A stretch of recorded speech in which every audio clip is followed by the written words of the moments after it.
Bismillahirrahmanirrahim.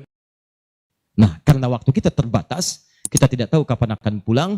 Mungkin yang merasa sekarang hidup untuk berkepanjangan, tiba-tiba pulang dari sini, mungkin pulang menghadap Allah Subhanahu wa Ta'ala. Pertanyaannya, Ustadz, apakah ada amalan yang sifatnya cepat, singkat, tapi pahalanya begitu banyak melimpah untuk bisa menutup dosa-dosa yang berlumur yang pernah kami kerjakan? Itulah yang akan kita bahas pada malam hari ini. Jadi, ini inti bahasa yang akan kita keluarkan, amalan cerdas dengan pahala melimpah untuk menutup dosa-dosa yang kita kerjakan dalam waktu yang cukup singkat. Paham sampai sini?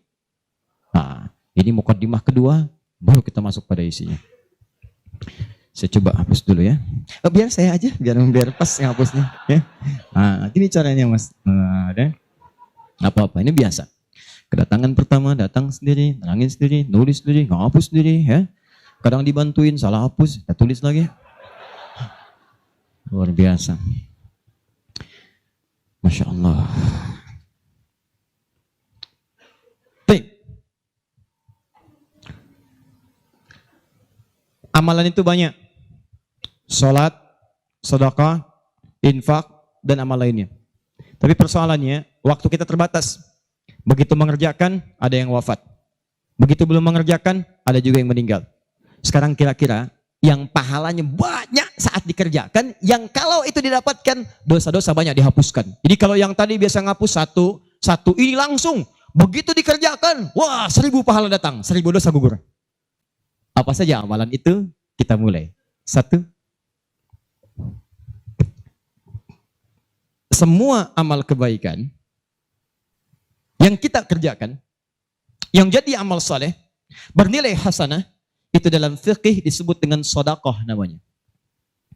Ya, saya kasih konsepnya dulu supaya paham. Kullu ma'rufin sedekah. Setiap perbuatan baik itu namanya sedekah. Di nama umumnya sedekah. Salat sedekah, zakat sedekah, infak sedekah. Bahkan bahasa Al-Qur'an disebut juga dengan sedekah. Contoh.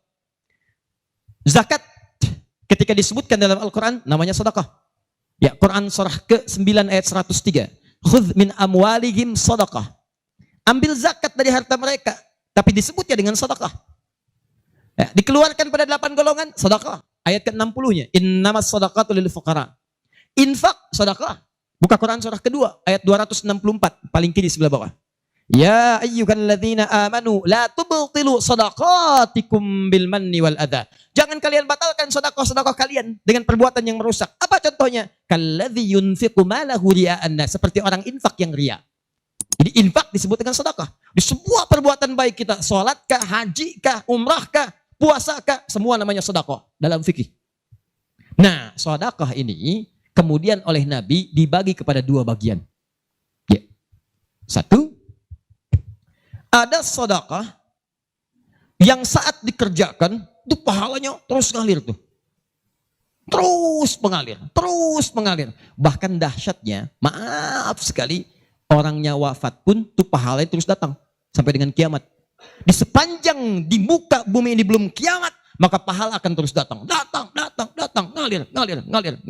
Dalam bahasa Arab sesuatu yang mengalir disebut dengan jariyah. Maka muncul istilah sedekah jariyah. Sedekah jariyah. Ya, maaf, asalnya bukan amal jariyah, sedekah jariyah. Ya, sedekah jariyah, bukan istilahnya amal jariyah. Sekarang kalau mau nyebut amal jariyah pun dibenarkan. Cuma kalau di Arab, amal jariyah itu begini nih. Ya, kalau di Arab sekarang, antum jalan, tiba-tiba sedang ada perbaikan, ada lubang. Maka sedang diperbaiki ini ada tulisan kasih papan, afwan amal jariyah, amal jariyah. Maaf, ada pekerjaan jalan mengganggu Anda lewat. Di Arab itu amal jariyah itu pekerjaan sedang berlangsung mengganggu orang lewat. Sekarang begitu. Ya. Makanya kalau ada orang naik ke bis bawa kotak gitu kan, mau minta-minta maaf Pak, amal jariyah, betul, ganggu orang lewat. Ya. Benar secara bahasa, tapi secara makna ini yang paling tepat. Yang kedua, ada yang sifatnya sedekah thabitah. Yang pahalanya berhenti di situ, tetap selesai seketika. Thabitah. Jadi begitu Anda kerjakan dapat pahala sampai situ aja. Begitu selesai pekerjaan, selesai pahalanya. Thabitah, tetap selesai di situ. Maka kalau kita ingin cerdas, kata para ulama, semua dosa-dosa kita ingin dihapuskan, ditutup. Dihapus, hapus. Maka Anda mesti keluarkan apa saja jenis-jenis sedekah jariyah itu. Supaya ketika selesai kita kerjakan, pahalanya tetap mengalir untuk menutup dosa-dosa kita. Maka kita akan fokus kepada amalan-amalan yang ini, yang saat dikerjakan, pahalanya terus mengalir. Tapi jangan lupa, hati-hati, yang ini pun dibagi dua lagi. Awas, pelan-pelan. Jadi kita sepakati kita ambil yang ini satu, untuk malam ini. Yang kedua, yang ini pun dibagi dua lagi. Ada amalan sedekah tsabita, saat dikerjakan pahalanya datang saat itu. Tapi yang paling menarik, ada nilainya kecil, ada nilainya besar, banyak. Kalau dikerjakan, ada yang nilainya cuma 10 aja. Tapi ketika Anda kerjakan yang kedua ini, ada yang 700, ada yang 70.000, ada yang 700.000, sekali dikerjakan. Sekarang kita akan keluarkan amalan apa saja yang saat dikerjakan itu pahalanya melewati batas yang standar ini. Jadi saat dikerjakan bukan 10 poinnya, tapi lebih daripada 10. Amalan apa saja itu pada sedekah tsabita dan amalan apa saja yang jariyah yang kita bisa keluarkan dan menggugurkan dosa-dosa kita. Sepakat sampai sini? Baik. 1. Kita langsung ke poinnya. Untuk yang sedekah tsabita, amalan standar yang tetap. Yang biasa-biasa, contoh, misal, sholat, begitu dikerjakan sekali, dapat 10. Selesai sholatnya, selesai pahalanya. Jelas? Tapi beda ketika antum mengerjakan sholat berjamaah. Ya. Dia tsabita, tapi pahalanya berlipat. Tsabita, tapi pahalanya berlipat. Baik, saya mau tanya pada antum, sholat sendirian 10, sholat berjamaah berapa? 27. Maka kalau Anda ada ajakan berjamaah, sekalipun misalnya di tempat itu tidak ditemukan masjid, sedang di kantor, ada teman misalnya, alih-alih Anda sholat sendirian dan tidak bisa menemukan masjid, kenapa nggak ajak teman Anda untuk berjamaah? Walaupun cuma 2 orang. Beda pahalanya teman-teman sekalian sampai 17. Yang satu 10, yang satu 27. Karena sholat berjamaah itu hadisnya dibagi 2. Ada hadis yang mengajak ke masjid, ada hadis yang masjidnya nggak ada, cuman bisa berjamaah. Sholatul jamaati afdalu bin sholatil fardi bisa bin wa isyrina darajah. Sholat berjamaah lebih utama daripada sendirian. 27. Jamaah di sana sifatnya umum. Kalau ada di masjid, usahakan ke masjid. Kalau nggak bisa ke masjid karena alasan syar'i, maka yang penting jamaah.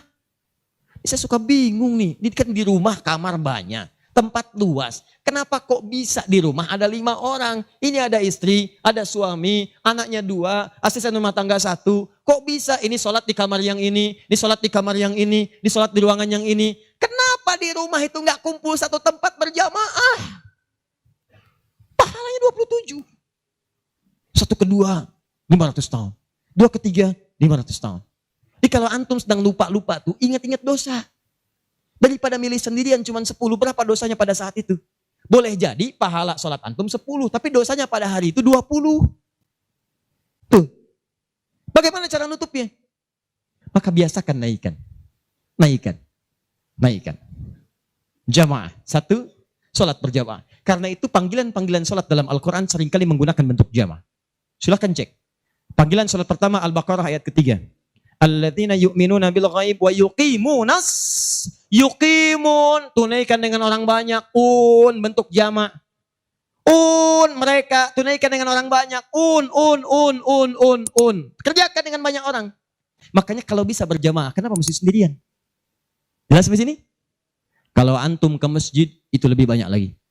Tadi sudah saya jelaskan, datangnya dapat 25, masuk masjidnya, i'tikafnya, macam-macamnya. Makanya kalau sudah ada panggilan jamaah untuk ke masjid dan antum bisa mengerjakannya, demi Allah saya katakan, jangan tinggalkan.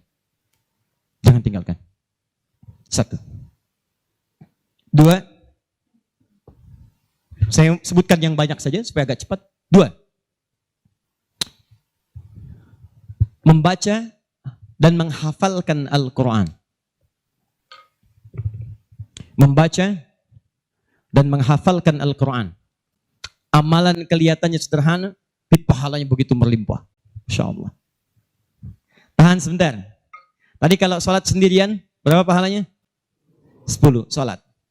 baca Quran, bukan sekali baca, satu hurufnya 10. Satu huruf. Dalilnya At-Tirmidzi nomor hadis 2910. Perhatikan kalimatnya. Man qara'a harfan min kitabillahi falahu asyru hasanat. Siapa yang bisa membaca satu huruf saja dari kitabullah, dia mendapatkan padanannya 10 kebaikan. Nanti saya tuliskan rumusnya nih. Lihat baik-baik, ini enggak sembarangan dia, ini enggak sembarangan. Siapa yang baca satu huruf saja dari Al-Quran, dia akan mendapatkan 10 kebaikan setiap hurufnya. Walam aqul alif lam mim harfun. Saya tidak katakan tulisan alif lam mim itu satu huruf, bukan. Alif lam mim dibaca satu huruf, bukan. Walakin alifun harfun, lamun harfun, mimun harfun. Tapi setiap alifnya 10, lam 10, mim 10, walikuli harfin asyru hasanat. Dan setiap antum bacakan satu hurufnya 10 kebaikan, 10 pahala. Jadi kalau saya bacakan alif lam mim, dapat berapa? Belum tentu. Belum tentu. Lihat sini, saya tunjukkan cara bacanya.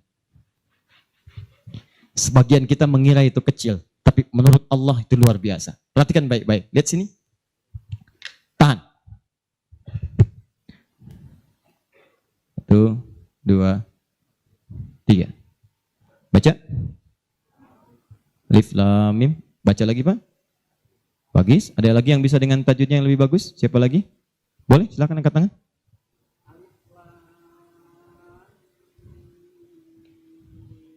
Baik sekali. Ada yang lain? Ya.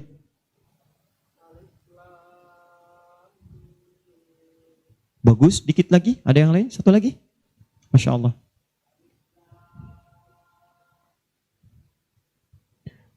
Bagus sekali. Cuman sayang ini bukan alif lam mim, ini alam. Alam nasyrah laka sadrak.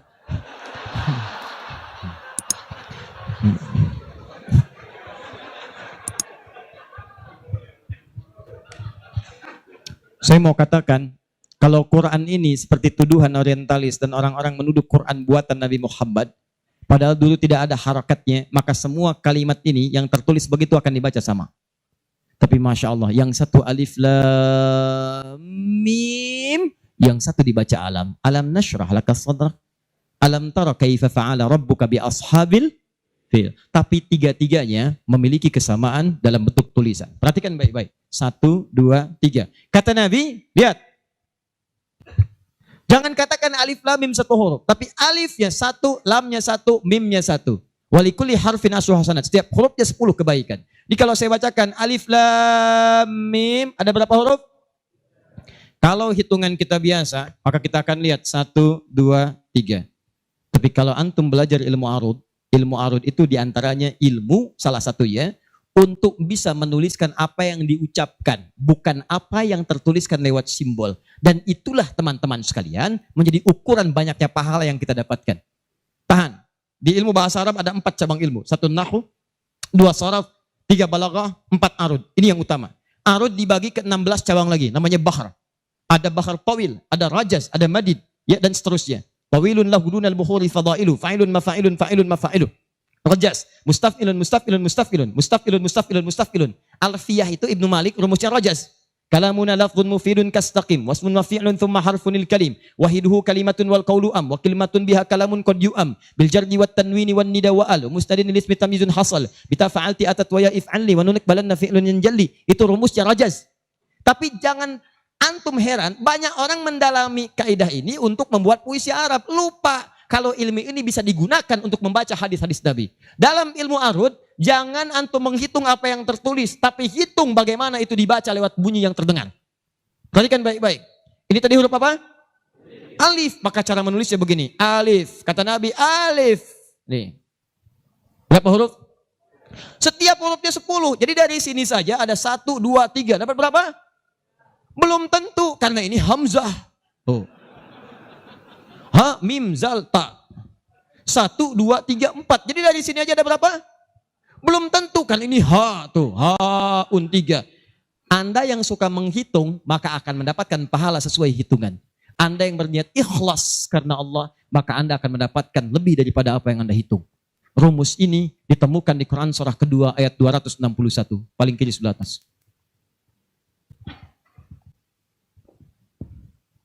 Tahan. Tahan. Pelan-pelan. Ini rumus adanya di ayat infak. Tapi cara menerapkannya di semua kategori cara kita beramal. Orang kalau berinfak tahunya dapat 700. Matsalul ladzina yunfiquna amwalahum fi sabilillah kamatsali habba. Orang yang infak di jalan Allah seperti menanam satu benih. Ambatat sab'a sanabil. Satu tumbuh jadi 7 tangkai. 1 kali 7, 7. Fi kulli sumbulatin mi'atu habba. Setiap tangkainya ada 100 benih. Ada 100 buah lagi. 7 kali 100, 700. Ayatnya suka dipotong sampai sini. Kalau Anda infak sekian, kalikan 700. Lupa, ayatnya belum selesai. Wallahu yudha'ifu liman yasha. Dan Allah akan melipat gandakan amalan tanpa batas bagi siapa yang tidak pernah berhitung. Jadi kalau Anda baca Qur'annya hitung-hitungan, ini dosa hari ini berapa nih dikerjakannya? Oh 9, Masya Allah 9. Cukup 1 huruf aja. Nun. Tutup. 10. Besok dosa berapa? 15. Cukup 2 huruf. Toha. Selesai. Kalau Anda ngitungnya begitu, maka diberikan sesuai hitungan. Tapi kalau Anda tidak pernah berhitung, Allahu Akbar. Anda tidak tahu alif lam mim itu mungkin nilainya 30, mungkin 300, atau bahkan 3 juta, atau lebih daripada itu. Makanya kami sarankan, kalau Anda bisa mendekat kepada Al-Quran, maka tolong agendakan setiap hari. Semua sahabat itu punya agenda, Pak. Antum kenal gak Utsman bin Affan? Oh, situ tidak senang ngangguk. Coba di Semarang kenal Utsman bin Affan. Luar biasa. Tapi nggak apa-apa, masih bagus. Kemarin saya baru dari Sukabumi, Hubud Dunia. Ada yang kenal Fir'aun. Ini masih untung Utsman. Tuh lihat ya. Utsman itu bukan cuman cerdas dalam urusan bisnis dunia, tapi tijarah akhirat itu luar biasa. Utsman paham, saya di dunia boleh kaya, tapi di akhirat bagaimana status saya? Maka beliau siangnya mengumpulkan harta dunia untuk ibadah, malamnya mengumpulkan pundi-pundi akhirat. Demi Allah saya katakan, Utsman itu di antara sahabat yang disebutkan oleh Imam An-Nawawi bersama Abdurrahman bin Auf, bersama Tamim Ad-Dari, yang diikuti kemudian oleh Imam Asy-Syafi'i generasi setelahnya, jauh setelahnya, itu punya amalan kalau malam terbiasa menghatamkan Al-Quran dalam tahajudnya. Khatam Quran. Kaya, sahabat Nabi, menikahi 2 putri Nabi. Satu meninggal, dan menikah lagi. Disebut Dzun Nurain. Kayanya luar biasa. Asetnya setelah 15 abad sampai sekarang masih ada. Yang hebat, siang-siang jadi orang kaya, malam-malam jadi hamba yang sangat taat dan kaya akhirat. Coba, bandingkan dengan kita sekarang. Menantu Nabi, bukan. Kaya, enggak sekaya Utsman. Tuh, status dunia belum sempurna. Status akhirat masih belum maksimal. Ya antum sebetulnya maunya apa? Utsman sholat malam, ngikut Nabi, kaki bengkak. Antum pengen ke surga Firdaus malam, mata bengkak. Ya. Ini nih. Ayo update. Ustadz, tapi kan saya belum lancar. Tambahkan hadisnya, lipatkan nomor hadis 2920. Awas, lihat kalimatnya. Walladzi yatata'ta wa huwa 'alaihi syaq falahu ajran. Siapa yang memulai menghafal, membaca, siapa yang mulai membaca Al-Quran tidak lancar, terbata-bata bacanya, mengejaknya. Orang baca alif lam mim, dia alif lam mim, falahu ajran, maka dia mendapatkan 2 kali lipat dari orang yang lancar. Orang lancar misal 30, dia 60. Terima kasih ya Allah, kalau begitu besok saya nggak lancar aja bacanya. Oh, bisa. Itu tidak lancar yang direncanakan.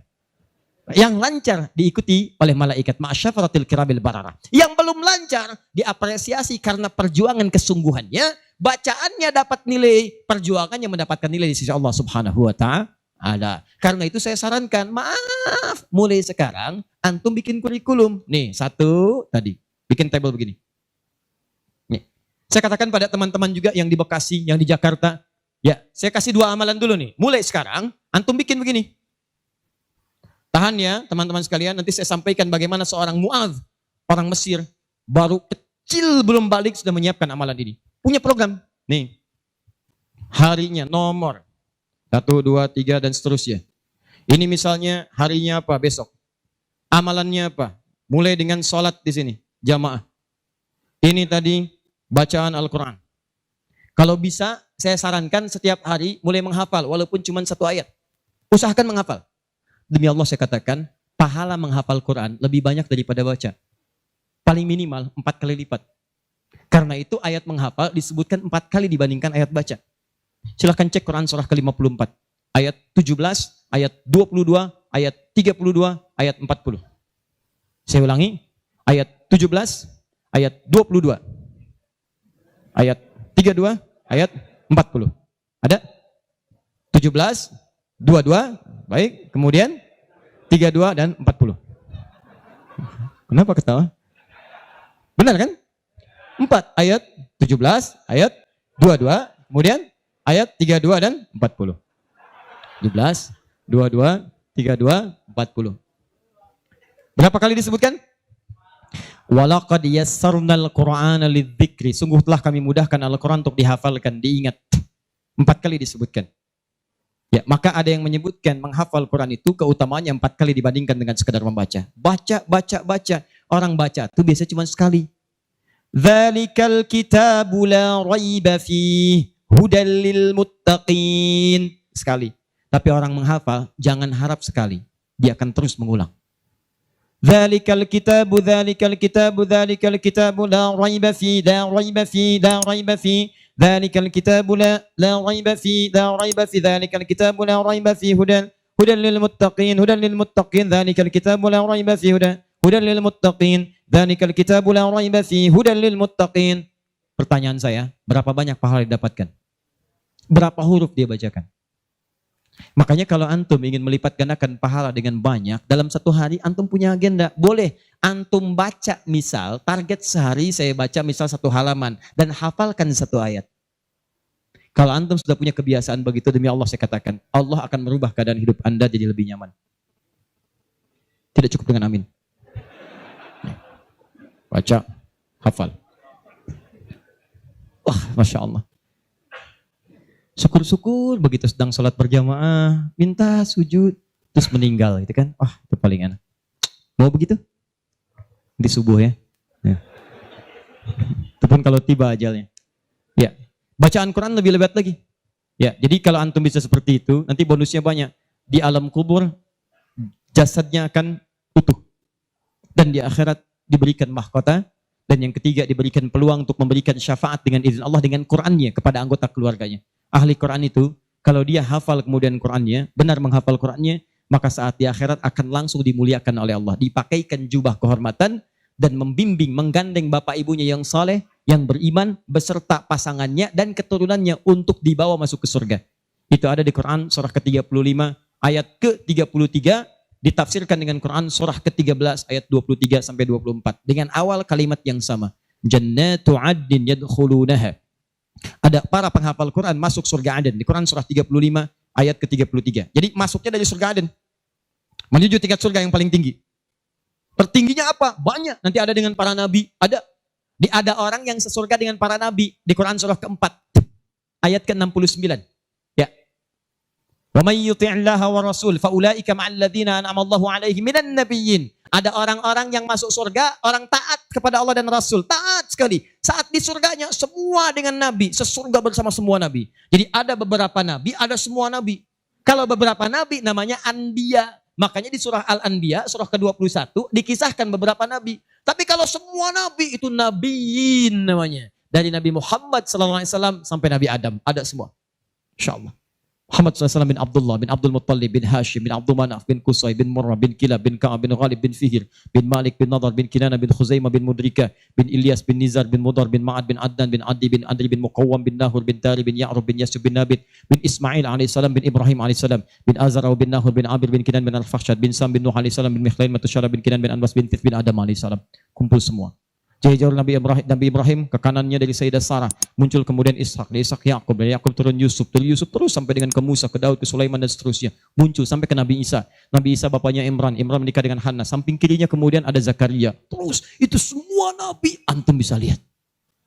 Masya Allah. Akhi, antum di mana? Surga A dengan siapa? Depan saya, Masya Allah, ganteng-ganteng Nabi Yusuf. Dulu teman kita lihat sinetron ganteng-ganteng serigala. Ini Nabi. Oh, kita lihat Nabi Yusuf. Oh. Belakang saya Nabi Ibrahim. Samping kiri saya Nabi yang punya tongkat jadi ular. Nabi Musa alaihissalam. Kanan saya Nabi yang sangat saya rindukan. Nabi Muhammad SAW. Penghafal Quran. Dia akan masuk, diberikan mahkota. Tafsirnya di At-Tirmidzi nomor hadis 2915. Begitu dia kemudian akan naik, Maka Qur'annya berkata, Allahumma halli, ya Allah, tolong hiasi dulu tubuhnya. Bedakan dengan bukan ahli Quran. Bedakan. Yuhallawna fiha min asawir. Demikian ayat Qur'annya. Maka kemudian dia dihiasi dulu. Ada gelang-gelang emas, ada macam-macam. Semua tubuhnya indah. Maka Allah firmankan. Apa kata Allah? Begitu dikatakan, Allahumma halli. Maka kata Allah, pakaikan mahkota kehormatan. Begitu dipakaikan, ya Allah, berikan pula pada fasilitatornya, kedua orang tuanya, sepanjang mereka beriman, maka dipakaikan di atasnya mahkota yang lebih terang daripada sinar masuk mentari yang ke rumah. Ya Allahumma ya Allah, Allahumma halli, ya Allah tambahkan kepada penghafal, bedakan dengan fasilitator. Fayulbasu ilaihi libasul karamah, maka dipakaikan jubah kehormatan. Begitu dipakai jubah itu, kemudian difirmankan, waqar, fa inna akhira qiraatika akhiru manzilatika. Sekarang kamu masuk ke dalam surga dengan bacaan Quran yang biasa kamu bacakan saat di dunia. Akhir tempat tinggalmu, disitulah ditunjukkan pada akhir bacaan Quranmu. Di begitu dia baca Quran, setiap dia baca masuk surga. Naik ke tingkat yang paling tinggi. Dan dahsyatnya saat dia akan masuk surga itu, dia akan menggandeng bapak ibunya, istrinya, keturunannya. Buka Quran surah ke-13 ayat 23 sampai 24. Kalimatnya sama awalnya. Jannatu addin yadkhulunaha. Ada orang-orang masuk surga Aden, ketika akan masuk, wa man salaha min abaihim, dia gandeng bapak ibunya yang saleh. Wa azwajihim, pasangan-pasangannya. Wa dzurriyyatihim, dan keturunan-keturunannya. Allahu akbar. Di dunia ahli Quran itu kemuliaan Qurannya akan merembet pada sekitarannya. Silahkan cek kalau nggak percaya. Anda punya anak hafal Quran 5 tahun, bapak ibunya akan ikutan mulia. Musa yang hafal Quran, bapak ibunya dihajikan. Ahmad Kabil yang hafal Quran, ibunya, perawatnya, gurunya, teman-temannya ikut haji semuanya. Gak percaya silahkan. Demi Allah saya katakan, Quran turun di 1 bulan, bulannya jadi mulia Ramadan. Quran turun di 1 malam, malamnya jadi mulia Lailatul Qadar. Quran turun di 1 hari, harinya jadi mulia hari Jumat. Quran turun di bawah malaikat Jibril, Jibrilnya jadi mulia, penghulu para malaikat. Quran diturunkan pada Nabi Muhammad, naik status jadi Sayyidul Anbiya wal Mursalin. Quran turun di Mekah, Mekahnya bercahaya. Quran dibawa ke Madinah, Madinah Munawwarah. Demi Allah, Quran tidak pernah singgah dimanapun kecuali orang itu dan tempat sekiranya akan jadi mulia. Kalau di Semarang ini, antum bikin halaqah Quran, di Semarang ada berapa hafid di setiap tempat, demi Allah saya katakan akan terjadi perubahan di tempat itu. Semua akan mulia. Jadi begitu digandeng, bapaknya, ibunya, wa azwajihim, pasangannya, wa dzurriyyatihim, anak-anaknya, cucunya, masuk. Begitu masuk diparadakan, wal malaikatu yadkhuluna alaihim min kulli bab. Semua malaikat menyambut mereka di depan pintu surga, mengatakan salamun alaikum bima sabartum. Selamat, Anda telah sabar saat di dunia, menyiapkan bekal untuk pulang. Sabar menghafal Quran. Itulah yang disiapkan oleh Mu'adz. Anak usia 4 tahun, saat saya berada di Mesir, anak ini masih dini, belum balik. Matanya kata orang buta, tapi hatinya begitu bersih. Dia bilang pada ayahnya, abati yuridul Quran. Pak, saya pengen jadi ahli Quran. Saya pengen menghafal. Kata bapaknya, tempatnya jauh, 20 kilo. Kamu ini punya keterbatasan. Gak apa-apa, saya pengen menghafal. Dia belum cerita kenapa dia mesti menghafal. Begitu bapaknya melihat tekadnya kuat, maka dari motor sederhananya dimodifikasi. Depannya dashboardnya diperbaiki. Supaya bisa menyimpan catatan Quran, lembaran-lembaran mushaf. Jadi begitu berangkat tidak ingin ada waktu yang sia-sia. Di jalan, beliau kemudian di jalan kadang melihat ke bawah. Bacakan Quran, anaknya dengar. Bacakan Quran, anaknya dengar. Begitu sampai di tempat belajar, dia tinggal mendengarkan syekhnya. Perbaiki, baca lagi. Setoran, pulang. Yang paling menarik, setelah berapa lama, anaknya hafal Quran yang tidak melihat diantar hafal Quran, bapak yang mengantar belum hafal. Tapi yang dahsyat, ingat baik-baik. Berlaku hadis Nabi di sini. Siapa yang memfasilitasi pada kebaikan, maka dia mendapat pahala yang sama dengan yang mengerjakan tanpa dikurangi sedikit pun. Itulah hikmahnya dalam ilmu hadis. Kenapa setiap anak ketika meriwayatkan hadis, nama anaknya dihilangkan, nama bapaknya disebutkan. Antum pernah dengar Ibnu Abbas? Nama aslinya Abdullah. Kenapa Abdullahnya dicoret? Disebutkan Abbas bapaknya. Ibnu itu anak laki-laki, Abbas bapaknya, anaknya Abbas. Ibnu Umar, nama aslinya Abdullah. Abdullahnya dicoret, disebutkan bapaknya Umar. Kenapa disebutkan nama orang tua, nama anaknya dihilangkan? Para pakar hadis itu luar biasa untuk menunjukkan bahwa amalan anak ini hasil didikan orang tuanya. Yang begitu diamalkan hadis ini, bukan cuma anaknya, bapaknya pun dapat bagiannya.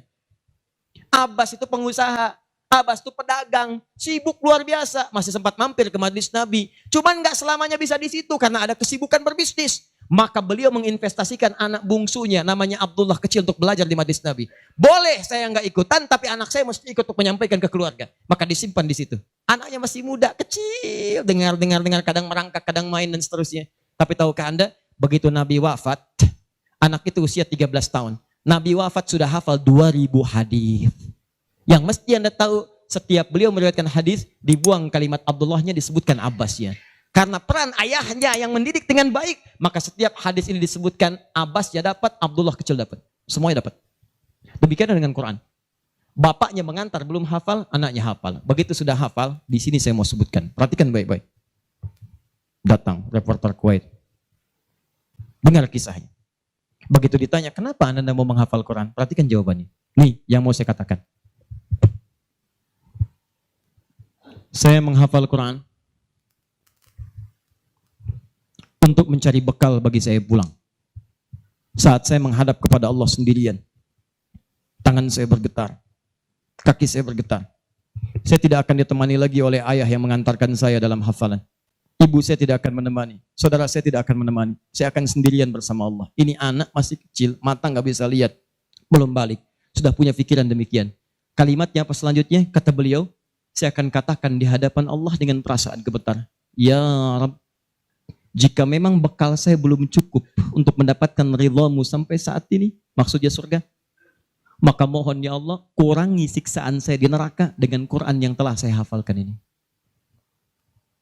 Ya Rabb, jika bekal saya belum cukup sampai saat ini untuk mendapatkan ridhamu, saya telah berhafal Quran ya Allah. Saya telah berusaha menghafal Quran untuk saya bawa sampai dengan saat ini. Kalaupun itu belum cukup mendapatkan ridhamu untuk masuk surga, tolong ya Allah, walaupun saya ke neraka, kurangi siksaan saya di neraka dengan Quran yang telah saya hafalkan. Anak buta, mata belum bisa melihat, keadaan demikian, belum balik, dia sudah mencari bekal untuk pulang. Duhai Anda yang katanya pengen ke surga, surganya Firdaus, pengen bersama Nabi, demi Allah saya katakan, dari 24 jam Allah berikan pada Anda, berapa yang sudah Anda siapkan mencari bekal akhirat? Ayo kumpulin dunia, ayo silakan, silakan, gak ada yang larang. Cuma satu saat, Anda akan lihat siapa yang tertawa, siapa yang tertunduk lesu, membawa catatan amalnya. Itu saya sarankan bagi Anda, ayo besok bikin. Nih, sholat mau di mana? Baca Quran mau berapa ayat? Hafalan mau berapa ayat? Mesti beda. Antum lahir belum hafal Quran wajar. Masa pulang pun gak ada yang dibawa? Ayo bawalah walaupun cuma satu ayat. Ya, saya satu surat Ustaz, An-Nas, tambah. Ya, jelas? Kalau sudah jelas, amalan ketiga, saya cepat. Tenang ya, katanya pengen sampai subuh. 3, saya cepat. Setelah ini saya ke ujungnya. Kita sebentar lagi berakhir. Ketiga, infak. Infak. Masih ingat teman-teman? Kalau yang standar tadi, berapa pahalanya? 10. Infak paling minimal 700. Infak paling minimal 700. Allahu Akbar. Dalilnya Quran surah kedua ayat 261. Paling kiri sebelah atas. Tadi saya bacakan. Mathalul ladzina yunfiquna amwalahum fi sabilillah kamathali habbatin ambatat sab'a sanabil fi kulli sumbulatin mi'atu habba. Wallahu yudha'ifu liman yasha' wallahu wasi'un 'alim. Perumpamaan orang infak di jalan Allah. Infak itu, ini yang perlu saya luruskan. Tidak harus menggunakan uang. Infak itu pemberian bersifat materi. Makanan itu infak. Pakaian itu infak. Buah-buahan itu infak. Silahkan berbagi. Walaupun gak ada uang, bisa kita gunakan dengan yang lain. Cek, kalau antum main ke Eropa, ada rezeki main misalnya. Main ke Auckland, ke New Zealand. Ya, di situ ada donation itu bukan cuma dengan uang. Food, kadang mereka kasih dengan makanan. Ada yang nyimpen ciki, kotaknya di situ. Di kotak infak itu, kotak dalamnya ada ciki, ada beras, dan macam-macam. Sampingnya ada yang uang. Cuman mesti dilihat dulu bagaimana bentuk kotaknya. Ya, kalau kotaknya belahan kecil, itu pasti uang. Bukan beras. Oh ini beras nih, dibuka dulu karungnya diginikan. Tidak bukan. Silakan bebas. Ya, dan itu nilainya tinggi. Kadang-kadang antum lupa di majelis ilmu ada snacknya, walaupun cuma kurma dapat 2, bagi 1 dengan teman. Air misalnya tidak harus semua oleh antum. Bagi, begitu antum bagi langsung dituliskan 700 kali lipat paling minimal. Demi Allah saya katakan paling minimal 700 kali lipat. Makanya zaman Nabi itu ada satu keluarga yang berlomba tuh mendekatkan diri pada infak walaupun dirinya kekurangan. Agak aneh tuh cara berpikirnya. Ya, jadi kalau dibandingkan manusia sekarang nggak dapat tuh, nggak dapat. Saya mau tanya begini, antum di rumah persediaan, antum punya anak 2. Antum dengan istri, 1 suami, 1 istri, 2 anak. Di rumah ada persediaan makanan untuk 2 anak antum saja. Antum aja nggak makan malam itu, cuma ada anak 2. Untuk mereka, kalau nggak makan, mereka bisa nahan lapar semalaman. Tiba-tiba, antum ditawarkan oleh seseorang, ada tamu nih, mau nggak dijamu di rumah? Bisa nggak? Pertanyaan saya, kalau ada orang yang datang seperti itu ke tempat antum, Mas, ini ada tamu, saya nggak bisa jamu, bisa nggak antum jamu? Di rumah antum cuman ada makanan untuk anak-anak, antum pun nggak bisa makan. Pertanyaan saya, dijamu nggak teman itu? Kenapa diam? Hai ahli surga, kenapa diam? Lihat cara berpikirnya. Kalau cara berpikir kita hanya ke makanan saja, maka kita katakan, Ustadz, anak saya aja dapatnya makanan seperti itu, kami pun nggak makan. Bagaimana bisa diberikan pada tamu? Tapi cara berpikir Tolhah dan keluarganya agak beda. Begitu Nabi katakan ada tamu, kita datang langsung angkat tangan. Duluan ngangkat, padahal yang lain banyak yang punya banyak makanan. Tapi cara berpikirnya, kapan lagi saya dapat 700 lebih? Kapan lagi saya dapat diangkat langsung tangannya? Ya Rasulullah saya, sebelum yang lain ngangkat, angkat tangannya. Maka diantar kemudian ke rumahnya. Sampai di rumah, istrinya dikatakan, duhai sayang, ada titipan Rasulullah. Bahasanya bukan ada tamu, ada titipan Rasulullah. Allahu Akbar. Ada titipan Rasulullah. Maka istrinya langsung membaca, saya paham. Saya bertugas menidurkan anak-anak dulu, tidurkan. Yang suaminya menyiapkan makanan. Begitu sudah jadi kata suaminya kepada tamu tadi, Anda silahkan makan di sini, saya temani dulu istri saya. Gak enak rasanya, meninggalkan sendirian. Begitu temannya makan, dia berpura-pura makan di bilik yang lain. Membunyikan bunyi-bunyi seakan-akan makan. Begitu sudah kenyang, tanpa mukaddimah yang lain langsung pamit. Terima kasih sudah menjamu saya, semoga Allah berikan pahala. Pamit malam itu juga. Begitu selesai pamit, subuh-subuhnya datang menghadap pada Rasulullah pagi-pagi. Apa yang terjadi? Turun ayat Quran surah 59 ayat 9 sampai 10 itu. Walladzina tabawwa'ud dar, sampai ke kalimat wa yu'thiruna ala anfusihim walau kana bihim khasasah. Oh, cara berpikirnya. Jadi kalau antum melihat peluang seperti ini, enak teman-teman sekalian, banyak sekali. Tidak harus uang, pakaian, makanan, macam-macam. Jadi kalau antum beli buah tuh, antum beli 5. Di rumah ada 3 orang. Berarti antum mesti sadar, Allah titipkan yang 2 lagi untuk peluang infak antum. Bukan untuk antum habiskan semua. Kok bisa orangnya cuma 3, beli mangga 5. Siapa yang menggerakkan antum untuk beli 5 mangga? Orang cuma 3. Berarti yang 2 lagi, itu Allah gerakkan untuk mendapatkan pahala. Ada peluang di situ. Lu kepada siapa ya Rasulullah saya berikan? Kepada siapa ya Allah saya infakkan? Ini yang sering keliru. Kata Allah langsung turun. Fi sabilillah, yang utama itu 5 dulu. 5. Kalau Anda temukan 5 ini, dia peluang infaknya sangat tinggi untuk diberikan. Siapa mereka ini? Ada di Quran surah kedua ayat 215. Paling kanan sebelah bawah. Yas'alunaka madza yunfikun. Mereka bertanya pada Muhammad SAW. Ya, awas, apa yang harus kami infakkan? Pada siapa? Maka turun jawaban, kul ma anfaqtum min khair. Katakan kalau mau infak mesti yang paling bagus. Ini kaidah pertama. Awas, ada peringatan di Al-Baqarah ayat 267. Wala tayammamul khabitha minhu tunfiqun walastum biakhidhihi illa an tughmidu fi. Jangan kamu infakkan pada orang lain yang kamu tidak suka. Melihatnya aja kamu enggak suka, dikasih orang. Antum punya uang 50.000 2, 1, wah masih keras, bagus, luar biasa. Masuk dompet enak dilihat. Yang kedua, wah sudah lecek, dekil, off the kumel. Wah dilihat gak enak, baunya gak nyaman. Tiba-tiba ada orang lewat, Pak, sedekah Pak. Pertanyaan saya, maaf, mana yang antum berikan? Yang lecek atau yang bagus? Tuh. Ingat, kalau urusan zakat mal, berikan yang bagus. Zakat mal, pilih. Paham? 5 orang ini siapa? 1, lil walidain, orang tua. Ini orang tua ini gak pernah minta, jarang sekali. Cuman kita yang mesti paham. Kan sama, antum pun suka ngasih isyarat. Mama, mama, mama, mama. Oh mau makan, makan. Mama, mama, mama, mama. Boneka, boneka. Antum setelah dewasa mesti paham. Kadang-kadang orang tua tuh gak minta. Gak pengen nyusahin anaknya. Padahal orang tua udah susah. Melahirkan susah, mengandung juga susah, merawat susah, menyusui susah. Sudah dewasa pun antum masih susahin juga. Kapan antum berbaktinya? Kadang-kadang cuma nanya, nelpon apa kabar. Padahal di rumahnya itu Masya Allah lagi kurang beras. Beras kurang, rezeki belum dibayar. Kirimkan, sebelum diminta kirimkan. Itu begitu antum kirimkan demi Allah saya katakan. Di hadis Al-Bukhari, di kitab Al-Adabul Mufrad, bukan cuma mendapatkan lipatan pahala kalikan 700 lebih. Tapi ridha Allah turun ke tempat antum pada saat itu. Kalau sudah turun, semua doa yang antum mintakan minimal akan dijawab pada saat itu. Itu rahasianya. Kalau dengan urusan orang tua itu udah gak usah mikir. Begitu mengatakan, nah gini-gini, tenang aja mah. Walaupun gak ada, katakan, insya Allah mah selesai. Insya Allah, berusaha antum. Begitu antum dapatkan seperti orang tua mengusahakan untuk antum dulu, maka pahala dilipat gandakan, ridho turun seketika. Kejar. Wal aqrabin, kerabat terdekat. Kerabat dibagi dua. Ada yang tempatnya jauh tapi hubungannya dekat.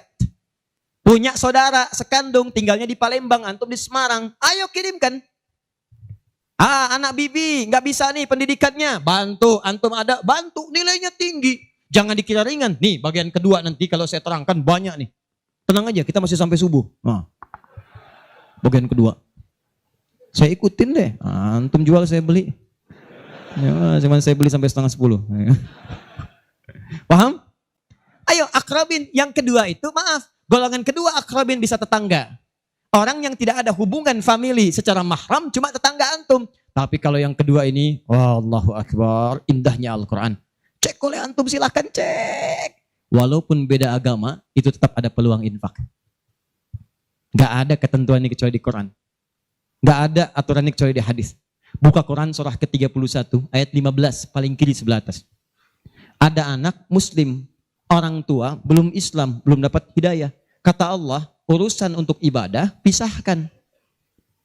Orang tua jangan paksa, doakan dia, silahkan dakwahi. Tapi urusan dunia, wasahibhuma fid dunya ma'rufa.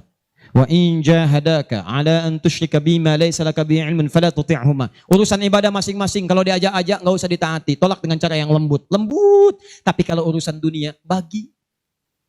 Antum muslim, orang tua belum Islam, antum punya kelebihan. Uang agak banyak, melimpah, makanan ada, bagi. Kata Allah, jangan lihat kemudian kepercayaannya karena dia belum muslim. Bagi. Indah teman-teman sekalian. Dan itu ada pahalanya. Begitu antum berikan, masuk yang halal. Begitu halal masuk kan haram keluar. Kan cara berpikirnya begitu. Halal masuk, yang haram keluar. Begitu keluar, sekat di hatinya terbuka. Karena yang haram itu saat masuk di hadis Muslim, haram masuk naktah sauda, noda hitam. Noda menutup. Kalau masuk jadi daging dia, antum misal, iyadzubillah bukan antum, ada orang lain konsumsi yang haram. Yang haram masuk ke dalam mulutnya, masuk ke tubuhnya, beredar dengan darah. Jadi daging, masuk ke telinga, Quran surah 6 ayat ke-25. Wa fi adhanihim waqra, di telinganya ada sumbatan. Maka yang haram cepat kedengaran, yang halal susah. Masjid dekat, suaranya dekat, Allahu Akbar, susah. Tapi konser yang macam-macam, yang joget, yang ini, yang itu, nyampe tuh konser di Jakarta, dari Semarang tembus ke sana. Wa ada absarihim ghishawa, masuk ke mata jadi penghalang, nutup. Quran surah kedua ayat ke-7. Gak kelihatan. Orang ke masjid itu bukan gak kelihatan, nampak, cuman gak ada dorongan.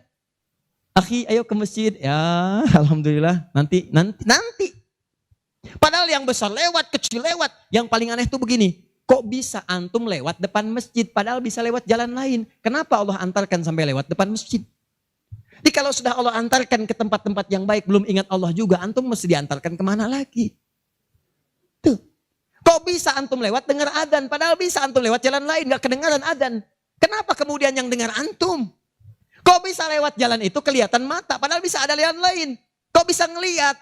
Kalau Allah sudah berkehendak kebaikan, antum masih belum bisa membacanya, masih ditanya.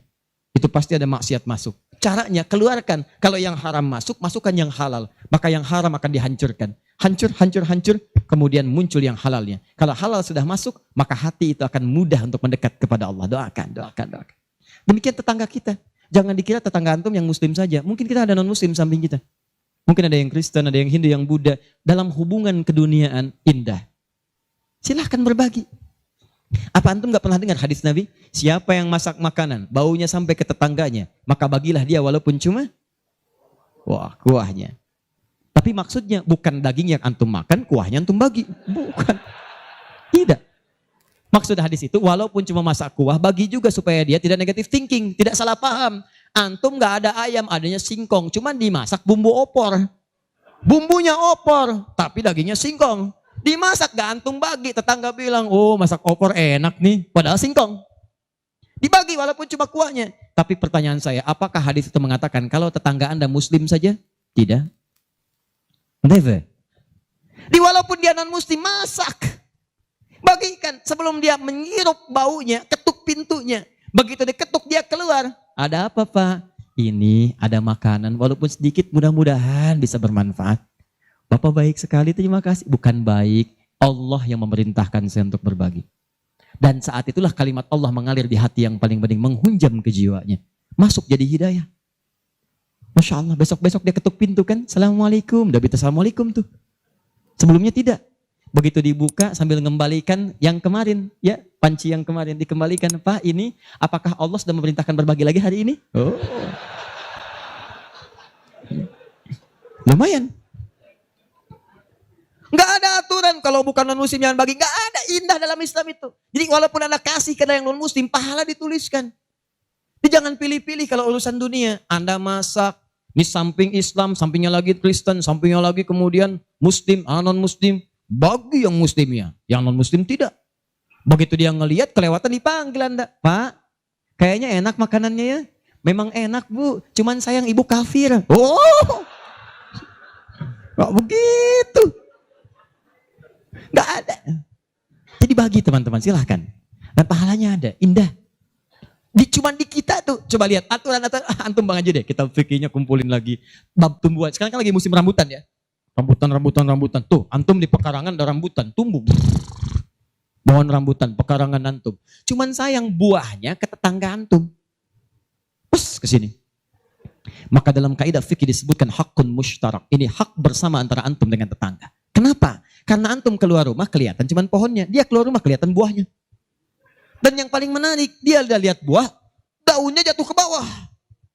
Dan kadang buah jatuh ke sini, membuat dia kesulitan. Awas, jangan sampai dia cuma ketiban sampahnya saja, antum kedapatan buahnya. Naik ke pohon rambutan, nggak boleh.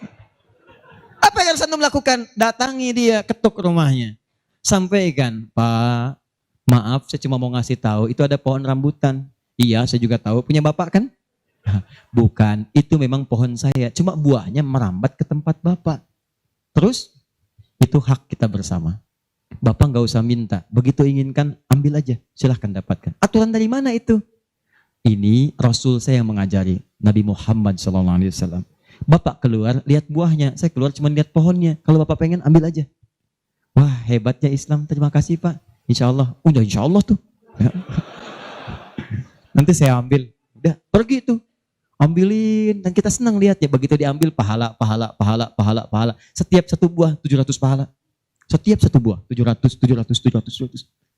Masya Allah, luar biasa. Dan dia kan gak paham fikih, belum masuk Islam. Besoknya ayam antum main ke tempat dia, ayam. Dia kira hukum ayam sama dengan rambutan. Nabinya umat Islam baik banget, kemarin ngirim rambutan, sekarang ayam. Pokoknya mungkin ayam itu akan menggendong antum ke surga. Ya? Infak tuh. Nah, pertanyaan saya, antum punya agenda berapa untuk infak tuh? Coba lihat, kadang-kadang kan ada anak yatim samping. Gak usah terpikir banyak uang, pakaian. Buka tuh pakaian antum. Masuk ke kamar, buka. Begitu dibuka, berapa banyak koleksi pakaian antum? Coba cuma pesen aja, cuma pesen satu aja. Mohon maaf ya, maaf sekali. Jangan sampai ada pakaian, walaupun sehelai itu, yang belum pernah dipakai ibadah. Usahakan setiap yang kita gunakan jadi saksi di akhirat bahwa dia pernah dipakai ibadah. Karena semua akan bicara. Tuh lihat kaos, bagian dalam, celana, bagian luar, cek lagi semua. Dan kalau sudah itu antum pakai, ada yang lain gak kepake, bukan gak kepake. Boleh jadi itu dititipkan oleh Allah kepada antum untuk menjadi pahala antum dengan itu. Sebab mudah bagi Allah menitipkan pada yang lain. Kenapa dipilih antum supaya dapat bagian pahalanya? Jelas? Terakhir, amalan keempat, bagian pertama. Salah sendiri pengen sampai subuh. 4. Terakhir, bagian pertama. Majlis ilmu. Majlis ilmu. Masih ingat satu apa? Salat berjamaah di masjid. 2. Interaksi dengan Al-Quran. 3. Infak. 4. Majlis ilmu. Teman-teman, majlis ilmu itu keutamaannya banyak. Saya beri gambaran ya, maaf sekali. 1, majlis ilmu itu, kalau antum benar memilih majlis ilmunya, maka status yang diberikan oleh Allah pertama kali, begitu antum berangkat dari rumah, sampai dengan ke majlisnya, statusnya akan naik dari manusia biasa menjadi mujahid fi sabilillah. Itu langsung sama dengan orang yang berjuang ke medan perang. Ada majelis ilmu nih, antum datangi. Begitu antum datang, itu sama dengan orang berjuang ke medan perang. Statusnya jihad. Kalau meninggal antum di pertengahan, walaupun belum sampai ke situ, maka statusnya langsung syahid, pahala syahid. Pahalanya syahid. Majelis ilmu. Satu, berpeluang mendapatkan pahala senilai jihad. Kedua, kalau wafat bisa syahid. Dalilnya Quran surah ke-9 ayat 122. Paling kiri sebelah bawah di mushaf. Wa ma kana al-mu'minuna liyanfiru kaffah. Kenapa mesti semua orang beriman pergi ke medan perang semua? Saya akan turunkan satu amalan kata Allah yang kalau kamu amalkan ini maka statusnya akan sama dengan orang yang berjuang di medan perang. Sama persis. Apa itu? Falaula nafara min kulli firqatin minhum ta'ifa liyatafaqahu fid din. Kenapa tidak ada sementara orang di antara mereka mau datang ke majelis ilmu untuk mempelajari tuntunan agamanya? Waliyunziru qaumahum idza raja'u ilaihim la'allahum yahdharun. Dan dia mencatat pelajaran-pelajaran itu dan dia bawa pulang, dia sampaikan pada keluarga yang tidak belajar. Perhatikan baik-baik. Ayat ini mengatakan, kata Imam Mustafa Al-Maraghi, ayat ini mengatakan bahwa menuntut ilmu itu nilainya sama dengan jihad fi sabilillah. Artinya kalau wafat penuntut ilmu maka statusnya syahid. Kalau syahid maka dosa berpeluang digugurkan, amalan naik. Itu seketika pahala bisa datang dan surga. Pernah dengar seorang yang pernah membunuh 100 orang? Begitu dia mau tobat, di mana dia diarahkan? Kata ulama pada saat itu, pergi kamu ke majlis sana. Ke majlis ilmu. Disuruh ke majlis ilmu. Begitu dia berangkat di pertengahan jalannya, berangkat, meninggal di tengah jalan. Meninggal. Statusnya dalam keadaan di tengah jalan ke majlis ilmu, dia bertobat kepada Allah, diterima tobatnya. Saat berangkat itu meninggal di tengah-tengah. Ada pahalanya. Apa yang terjadi? Surga. Surga, diampuni dosa, naik ke surga. Di sini turun kemuliaan yang ketiga. Disebutkan di hadis Nabi, riwayat Ibnu Majah, nomor hadis 233. Ibnu Majah, nomor hadis 233. Rawinya sahabat Abu Darda. Man salaka tariqan yaltamisu fihi ilma, sahalallahu lahu tariqan ilal jannah. Siapa yang menyiapkan dirinya melangkah menuju majlis ilmu, maka setiap langkahnya akan langsung dituliskan oleh Allah yang meringankan nanti langkahnya ke surga. Di setiap langkah itu dihitung. Pahalanya bukan pahala biasa, ringan ke surga, ringan ke surga, ringan ke surga. Itu pahala syahid tadi. Ya, Qurannya ada di Quran surah keempat ayat 100, paling kiri sebelah bawah. An-Nisa ayat 100, Quran surah 4 ayat 100. Di ujung ayat, wa may yakhruj min baitihi muhajiran ila Allahi war rasuli thumma yudrikul maut faqad waqa'a ajruhu 'ala Allah. Siapa yang berniat merubah dirinya, ingin lebih dekat dengan Allah dan Rasulnya, kemudian dia merubah diri. Bagaimana cara merubahnya? Ulama sepakat. Pertama, datang ke majelis ilmu. Supaya punya ilmu untuk merubah diri. Jangan langsung kerjakan amalan, tapi belum tahu ilmu. Ilmu qoblal amal. Antum beramal tanpa ilmu, celaka amalannya. Saya ingin berubah. Kemarin saya nggak pernah sholat. Saya pengen jadi hamba yang taat. Ya Allah, saya tobat. Besok saya akan sholat subuh 3 rakaat. Nah, bisa. 2 ya 2. Paham ya? Nah, jadi ini gambarannya. Kemudian pahala yang ketiga. Cepat. Setiap dia sudah sampai ke majelis ilmu, disebutkan oleh sahabat Ibnu Abbas radhiyallahu taala anhuma, dinukil oleh Syekh Muhammad Hashim bin Asy'ari di kitabnya Adabul Alim wal Muta'allim, bab yang pertama, paragraf yang kedua, paling kanan di pertengahan. Orang yang sudah masuk ke majelis ilmu maka pahalanya langsung dituliskan 700 kali lipat. Tanpa henti, naik terus diangkat. Dan itu berlangsung sampai diamalkan. Jadi kalau ada seorang hamba, cuman dia beramal tanpa ilmu. Dengan seorang hamba beramal dengan ilmu, beda pahalanya 700. Misal, antum masuk ke majelis ilmu nih, dapat 700. Diajarkan tentang sholat, bab sholat diajarkan. Kalau anda mengangkat tangan setelah menghadap kiblat, hadisnya, misal disebutkan di hadis riwayat Abu Daud, nomor hadis 857. Di Al-Bukhari disebutkan, anda saya angkat tanganmu, misal sejajar dengan bahu. Ucapkan Allahu Akbar. Saat diucapkan rasakan, buang urusan semua dunia ke belakang. Buang, jangan bawa dunia. Hanya Allah yang paling akbar. Begitu antum tahu dalilnya seperti itu, caranya bagaimana, itu langsung dituliskan. Baru takbir sudah mendapatkan 700 kali lipat. Tapi kalau antum cuma sholat saja, abid, sholat, gak paham bacaan, gak paham gerakan, dituliskan cuma 10. 700 kali lipat. Ma baina darajataini khamsumi'ati sanatin. Di antara satu kedua 500, dua ketiga 500, tiga keempat 500 tahun. Majelis ilmu. 4.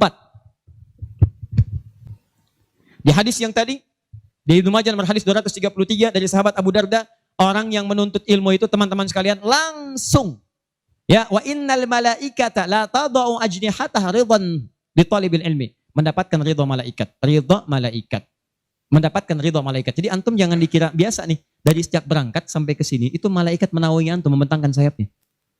Cuma memang dibuat oleh Allah gaib, gak kelihatan. Sebab kalau kelihatan gak akan jadi datang ke sini antum. Baru keluar rumah malaikat udah begini. Siapa? Malaikat maut. Paham ya? Baik. Nah, dari semuanya ini puncaknya teman-teman sekalian, puncaknya derajat antum akan diangkat oleh Allah. Diangkat. Dua. Satu karena ilmunya, kedua karena imannya. Dalilnya Quran surah ke-58 ayat 11. Yarfa'illahu alladhina amanu minkum walladhina utul ilma darajat.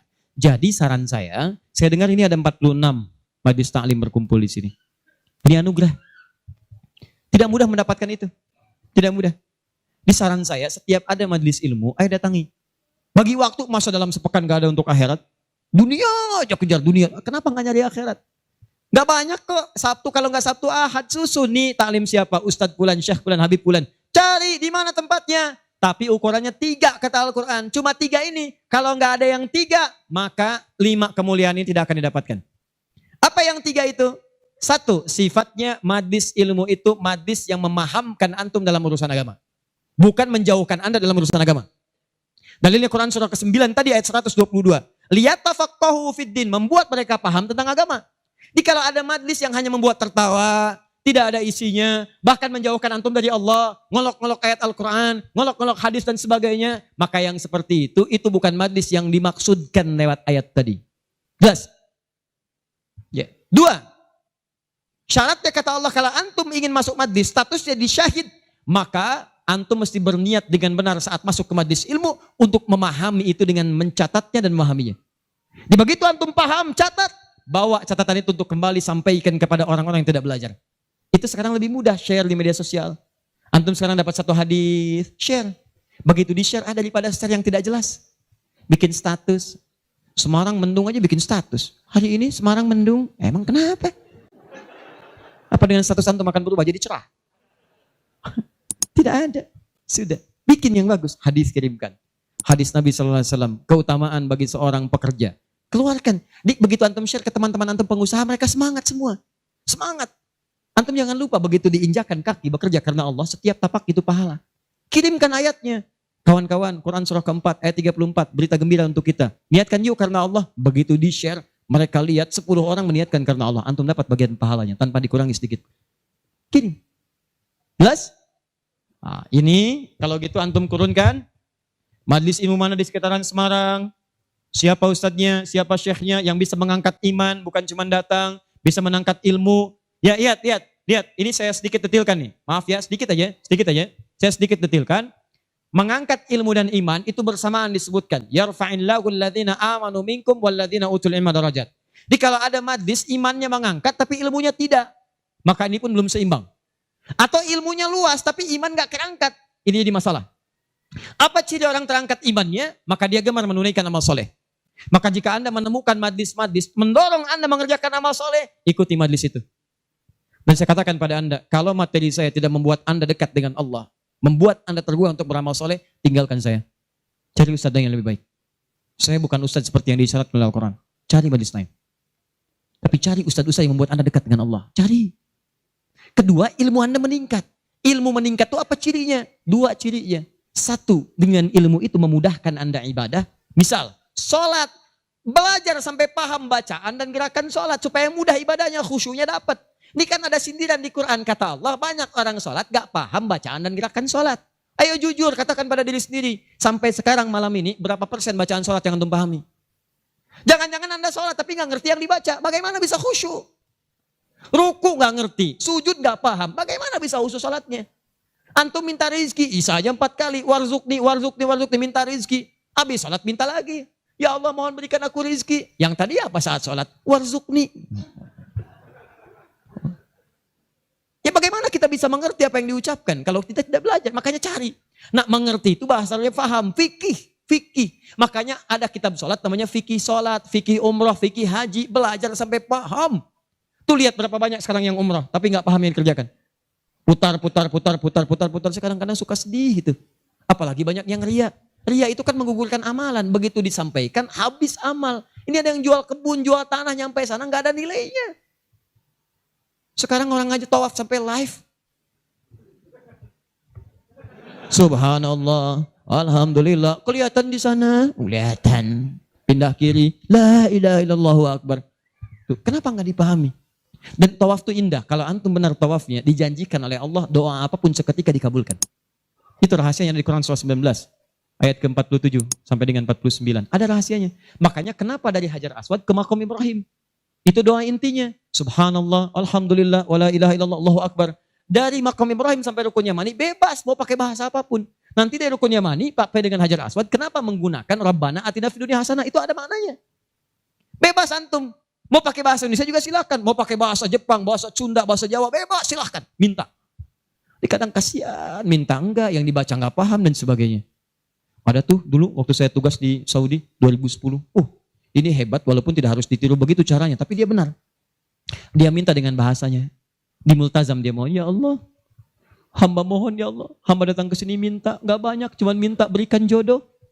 Hamba belum menikah ya Allah, mohon karuniakan jodoh terbaik. Depan Ka'bah di multazam. Tiba-tiba datang perempuan, tinggi, putih, hidungnya mancung. Langsung ditunjuk, kasih contoh. Kayak gini ya Allah. Saya beneran tuh, gak bercanda. Tapi apa yang terjadi? Karena dia minta yang dibutuhkan, dia paham apa yang dibacakan, dikabulkan oleh Allah. Pulang nikah, walaupun bukan dengan yang tadi. Menikah. Ada lagi yang lain, gelantungan di multazam. Langsung mengatakan, ya Allah, hamba datang ini banyak hutang. Engkau pasti tahu hamba ya Allah. Engkau mengerti hamba, kesini pun hamba utang. Kalau tidak percaya, ini catatannya ya Allah. Benar. Pulang lunas gitu kan. Nah dia ngerti yang dibaca. Kadang-kadang kita kerjakan sesuatu yang kita pahami. Makanya yuk ngaji sampai paham. Enak kalau sudah begitu. Begitu Anda memahami sesuatu, nah ilmu naik. Kalau orang paham, itu ciri yang pertama, dibawa ke ibadah mudah. Yang kedua, perluaskan wawasan. Karena dalam fikih itu, ada hal-hal tertentu yang menjadi kemudahan. Bukan harus itu saja yang dikerjakan. Babnya dalam fikih. Fikihnya nanti dalam kajian madhab. Madhab itu ada muqarin. Turunannya ada pilihan. Pilihan-pilihan itu membuat kita lebih mudah. Ada yang tanpa pilihan. Satu dalil, satu contoh. Itu artinya semua dipandang bisa. Contoh, angkat tangannya. Begitu ngangkat tangan, langsung letakkan yang telapak kanan di punggung yang kiri. Angkat Abu Daud misalnya. Begitu Anda angkat fawadha yadahul yumna lal yusra, letakkan yang kanan telapaknya di punggung yang kiri. Antara mengangkat dengan meletakkan pakai fa, harfu atfin rabitin baina syai'aini bila hudud. Paham? Harfu atfin huruf sambung, rabitin yang mengikat baina syai'aini antara dua hal. Pekerjaan pertama dengan yang kedua bila hudud tanpa jeda. Pertama mengangkat tangan, kedua meletakkan. Antara mengangkat dengan meletakkan tanpa jeda, angkat langsung letakkan. Letakkan yang telapak kanan di punggung yang kiri, letakkan, selesai. Ini satu dalil, satu contoh. Nah kalau sudah satu dalil, satu contoh, kita nggak usah kreatif. Misal, tapi saya tidak bermaksud menyalahkan ya. Kalau ada, silahkan dapatkan dalilnya, sampaikan dan saya pelajari. Angkat misalnya, letakkan langsung. Ah nggak enak Ustadz. Masa kiri duluan? Kanan kan bagus, kiri kan kurang bagus. Kenapa nggak kanan dulu baru kemudian masuk kiri? Jadi angkat Allah, masuk kanan, kiri, baru begini. Kadang-kadang kaki naik dikit. Nah, angkat. Nah ini yang seperti ini, kalau saya prinsipnya, kalau belum menemukan dalilnya, maka cukupkan pada itu saja. Makanya cuma satu dalilnya. Silahkan cek. Di kitab hadis palsu pun, saking palsunya tidak akan ditemukan. Dan kabar gembira, pemalsu hadis pun tidak tertarik memasukkan hadis ini, saking jelasnya. Jelas. Silahkan cari. Saya pernah lihat di koleksi kitab hadis, ada 1235 kitab hadis. Cari gak ketemu. Saking jelasnya gitu kan. Ya ini satu. Tapi kalau ada pilihan, itu artinya, maaf, umat itu dipandang tidak semua bisa mengerjakan satu yang sama. Maka silakan pilih yang memudahkan antum. Misal dalam sujud, ini antum mau sujud nih, dari inti dalam sami Allah liman hamidah, akan sujud. Kan cuma dua caranya. Kalau tidak dengan lutut, dengan telapak tangan. Ayo, yang pakai lutut siapa? Mau sujud pakai lutut dulu. Yang pakai telapak tangan? Yang nggak pakai lutut, nggak pakai telapak tangan, angkat tangan ayo. Nah ini dia. Ini saya serius nih, di Bekasi pernah kejadian suami istri nggak tegur sapa semalaman gara-gara persoalan ini. Suami pulang dari kantor macet nyampe rumah lewat isya yang ke masjid sholat di rumah, begitu sholat yang turun lutut duluan. Istri melihat begitu selesai tanpa muqaddimah, istri langsung berkata, "Papa sholatnya tidak sesuai sunnah." Kenapa mah? Harusnya telapak tangan duluan, bukan lutut. Papa menjawab, Mama yang nggak tahu hadis. Padahal dua-duanya nggak tahu hadisnya. Satu ngaji di guru A, dua guru B. Besoknya datang. Begitu datang, saya cuma senyum, Pak, Ibu tahu nggak? Itu kan ada di kitab yang sama. Di Sunan Abu Daud. Yang pakai lutut, nomor hadis 838. Paling kanan sebelah bawah. Riwayat dari sahabat Wa'il bin Hujur. Yang pakai telapak tangan, sebelah kiri paling atas. Nomor hadis 840 sampai 841. Riwayat sahabat Abu Hurairah. Oh, nggak pakai Baca. Begitu dibaca, idza sajadta fala tasjud kama yabrukul ibil falyadha rukbatai qabla yadai. Jika kamu ingin sujud jangan duduk seperti duduknya unta. Kalimatnya ibil, ya, unta masih umum. Maka letakkan lututmu sebelum telapak tanganmu. Maka yang kedua Abu Hurairah, hadisnya berbunyi kurang lebih bima makna idza sajadta fala tasjud kama yabrukul ba'ir, unta tunggangan yang sudah ada beban. Falyadha yadaika qabla rukbatai. Maka letakkan telapak tanganmu sebelum lututmu. Bu, Pak, ini Wa'il lebih duluan masuk Islam dibandingkan dengan Abu Hurairah. Saat itu awal-awal Nabi masih kuat, kelihatan ikut perang Badar, perang Uhud, macam-macam. Begitu Nabi sujud, lutut duluan. Begitu nanti Abu Hurairah masuk Islam, itu 3 tahun sebelum Nabi wafat, 7 Hijriah. 3 tahun sebelum wafat, usianya kurang lebih 60 tahun. Beliau sudah punya persoalan. Saya mau tanya pada Bapak Ibu, kalau ada orang sudah sepuh, persoalan pertama dia apanya? Lututnya. Makanya diriwayatkan kadang beliau kemudian menggunakan tongkat, kadang bersandar kepada tiang-tiang. Karena lutut mulai bermasalah, maka yang dahulukan telapak tangannya. Sebetulnya ini kemudahan Pak, Bu. Maksudnya bukan masalah tua atau muda. Antum pun jangan salah simpulkan. Jadi kalau ada teman antum masih muda misalnya, tiba-tiba turun telapak tangan duluan. Tua. Bukan. Bukan begitu cara memahaminya. Ya, bukan. Maksudnya apa? Ini kemudahan. Karena yang punya masalah di lutut bukan cuma orang tua. Antum atlet, ada masalah. Antum jalan, lutut keseleo. Gak bisa, gunakan telapak tangan. Antum pengen dengan lutut, gunakan boleh. Telapak tangan sah, lutut boleh. Yang salah itu yang kepala duluan. Belum apa-apa udah rame. Yang kunut, ini hadisnya. Yang tidak kunut, ini hadisnya. Tinggal pilih aja. Kunut tuh karena begini, ini riwayatnya begini. Yang tidak kunut begini pilihannya. Yang milih kunut siapa? Oh, Imam Asy-Syafi'i, Imam Malik. Yang tidak milih kunut siapa? Imam Abu Hanifah. Yang tengah-tengah ngambil nazilah siapa? Imam Ahmad bin Hanbal. Antum tinggal ngikuti aja. Pilih mau yang mana. Yang salah yang tidak sholat subuh. Itu. Yang bismillah jahar, ada dalilnya, dipilih oleh Imam Syafi'i. Yang sir silent, ada, dipilih oleh Imam Ahmad. Yang tidak pakai bismillah, ada, dipilih Abu Hanifah, termasuk Imam Malik. Yang rakaat pertamanya jahar, selanjutnya tidak ada, dipilih oleh Abu Hurairah, tercantum dalam Al-Bukhari. 70 hadis, 4 kali cara, ada, semua Nabi mengerjakan. Nabi mengerjakan semua, antum tinggal pilih. Karena nggak bisa mengerjakan semua-muanya. Nggak bisa Ustaz, saya orang Semarang, sunnah banget, bukan cuma sunnah. Besok subuh saya imamin 4 cara bismillahnya. Oh. Lebih soleh daripada Nabi. Bismillahirrahmanirrahim. Bismillahirrahmanirrahim. Tidak dibaca sama sekali. Oh iya. Itulah yang disebut dengan pilihan. Ma dhahaba ilaihi. Ma sesuatu dhahaba ilaihi yang condong untuk dipilih karena memudahkan. Disingkat jadi madhab. Madhab. Dari ma dhahaba ilaihi. Ada singkatan. Di Arab ada singkatan. La hawla wa la quwwata illa billah hawqala. Bahkan ayat Al-Quran itu ada ungkapan singkatannya. Bismillahirrahmanirrahim. Basmalah. Alhamdulillahi rabbil alamin. Alhamdulillah. Sudah setengah 10. Saya kira teman-teman karena waktunya terus beranjak, saya cukupkan mungkin kita sama-sama tutup dengan mengucapkan hamdalah. Hamdalah. Tidak. Alhamdulillahi rabbil alamin. Enggak, itu contoh tadi, bukan belum selesai kita. Contoh. Masih sampai subuh, tenang. Nah, contoh, hamdalah alhamdulillahi rabbil alamin. Jelas? Inilah diantara amalan yang bisa menguat. Kalau sudah begitu ilmunya luas, wawasan luas, tidak akan ada pertikaian dan sebagainya. Yang ada dalilnya, itu yang kita pedomani. Yang tidak ada, kita pelajari. Kata Nabi, kamu tidak diutus untuk memaksa orang. Ingatkan, kalau mau ingat, alhamdulillah. Kalau tidak, jangan jadi musuh. Jangan sampai perbedaan antum menghambat antum untuk minum teh bersama. Begitu Ferguson. Akhir. Sepakat ya? Sepakat. Sudah bukan zamannya ribut sana sini. Sudah silahkan aja ya. Sepanjang ada dalilnya itu kita kerjakan. Yang penting ngaji dengan baik. Terakhir, saya tutup betulan ini. Ya betulan. Terakhir, kita nggak ngerjain amalnya, tapi dapat transferan pahalanya. Kita tidak mengerjakan amalnya, tapi pahalanya dapat. Apa di antara amalan itu? Nah, ini yang kedua yang mau saya sampaikan. Ada 3 peluang amalan. Saya sampaikan dengan cepat. Satu, share pengetahuan. Sharing, bagi. Itu yang diisyaratkan Quran surah ke-9 ayat 122. Dengan Quran surah ke-58 ayat ke-11. Luaskan. Ya ayyuhalladzina amanu idza qila lakum tafassahu fil masajid. Ya fil majalis fafsahu yafsahillahu lakum. Hai orang-orang beriman, jika dikatakan padamu luaskan majlis, luaskan. Maksud di situ luaskan ada dua. Satu, luaskan tempat. Jadi kalau ada orang berdesak-desakan, antum masih ada space, jangan ditutup-tutup, buka, luaskan. Yang kedua, maksudnya luaskan itu diperluas infonya. Sampaikan. Mungkin antum nggak bisa datang, tapi ketika antum sampaikan infonya, Allah dari informasi antum ada 10 orang datang. Antum dapat pahala dari 10 orang itu tanpa dikurangi sedikit pun. Bagaimana Ustadz kalau kita nge-share aja tapi nggak usah datang, semua nge-share gitu kan, dikosongnya.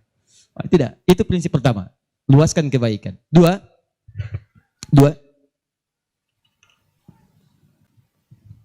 berinfak dengan harta pada amalan berganda. Berinfak dengan harta pada amalan berganda. Maksudnya sedekah jariyah. Contoh, tadi kan saya contohkan 4 kan? 4 ya? Masih ingat tadi? Di antara 4 itu, bukankah ada interaksi dengan Al-Quran? Baca, menghafal ya? Nih, antum punya modal 50.000, pengen infak. Dengan uang itu, disarankan langsung lewat petunjuk Nabi, cari dengan 50.000 itu yang menghasilkan keuntungan terus berlipat. Walaupun antum gak mengerjakannya.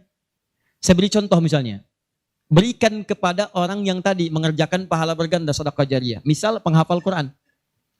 Ada orang punya 50.000 diberikan kepada orang dengan bentuk makanan. Yuk makan. Dimakan oleh orang itu. Dia sholat.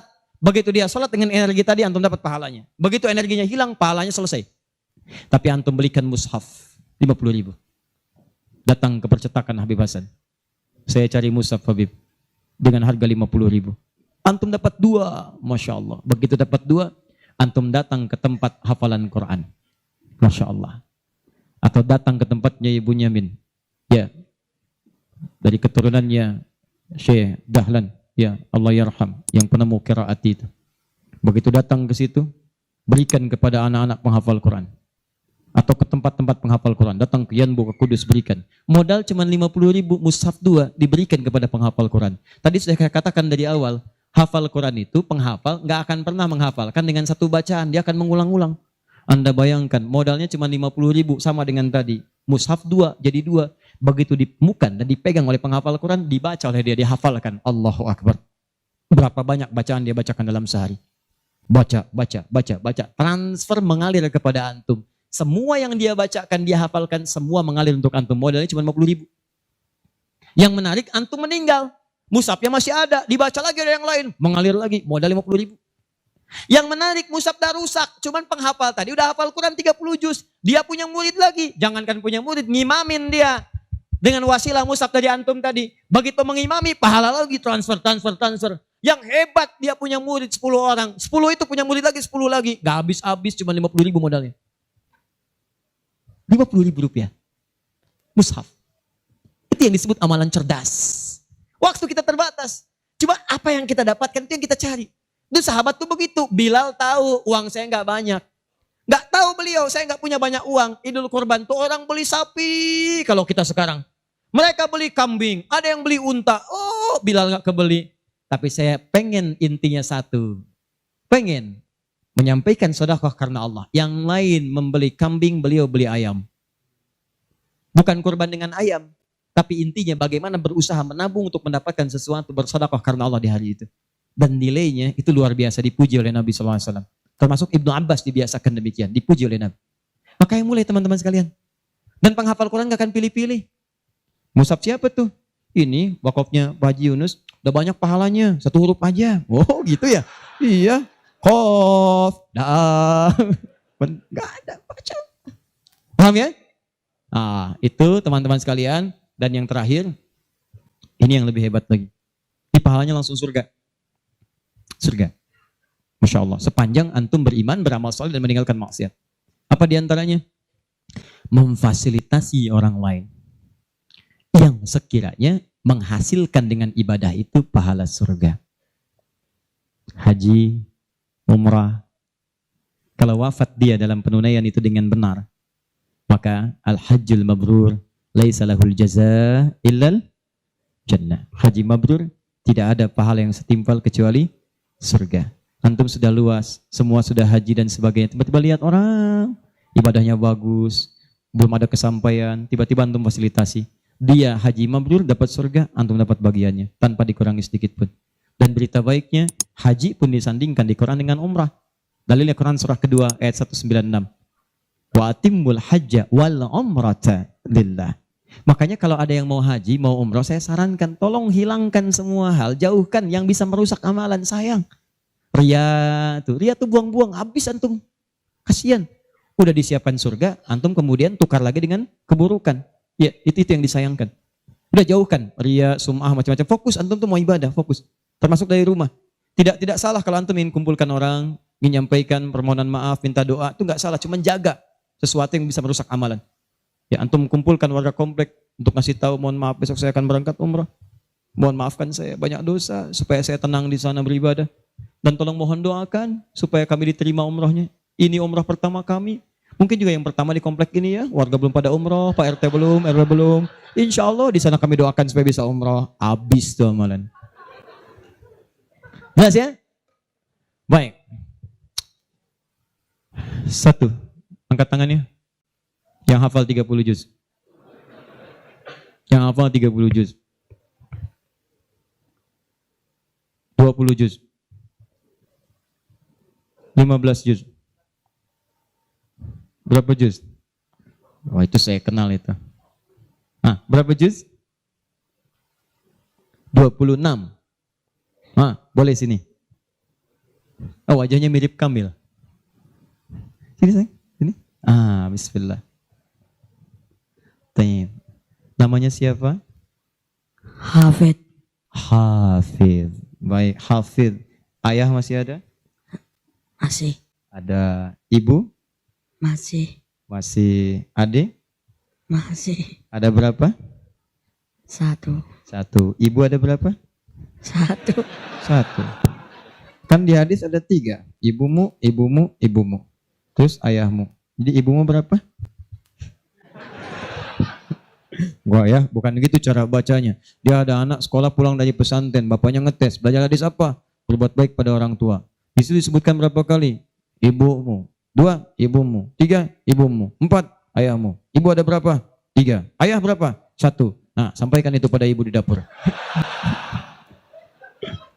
Wah. Begitu ya Pak, datang ke dapur, ibunya lagi motong terong. Begitu mau datang disampaikan, tiba-tiba ada sesuatu yang terjadi. Apa itu? Nanti lain kesempatan saya kisahkan. Hafid, 26 juz. Hafal berapa juz?